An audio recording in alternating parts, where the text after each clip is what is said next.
দেশীয় চলচ্চিত্রের জনপ্রিয় অভিনেতা মনোয়ার হোসেন ডিপজল অনিয়মের যৌথ প্রযোজনার ছবি অবাধে মুক্তির বিপক্ষে চলচ্চিত্র পরিবারের আন্দোলনে বেশ সরব তিনি।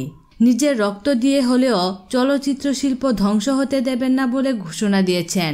এদিকে মিডিয়াতে গুঞ্জন শোনা যাচ্ছে আসছে জাতীয় সংসদ নির্বাচনে ক্ষমতাসীন আওয়ামী লীগের হয়ে প্রার্থী হতে চাইছেন ডিপজল।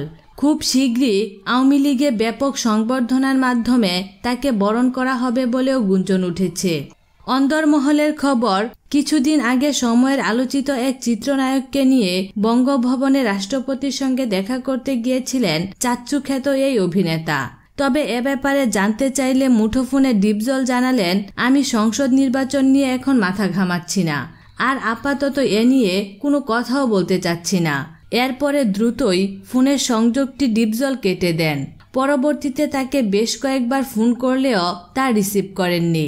দীর্ঘদিন অভিনয় থেকে দূরে ছিলেন ডিপজল। তবে দর্শকদের ভালোবাসায় দুলাভাই জিন্দাবাদ ও 1 কোটি টাকা সিনেমার মাধ্যমে অভিনয় ফিরেছেন।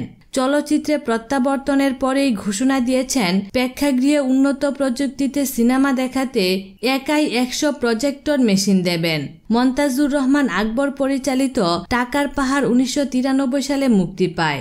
এই ছবির মাধ্যমে নায়ক হিসেবে আবির্ভাব ঘটে ডিপজলের।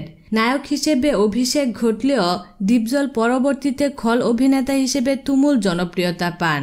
বিনোদন জগতের নিত্য নতুন খবরাখবর জানতে আমাদের চ্যানেলটিতে সাবস্ক্রাইব করার জন্য আপনাকে আন্তরিক ধন্যবাদ।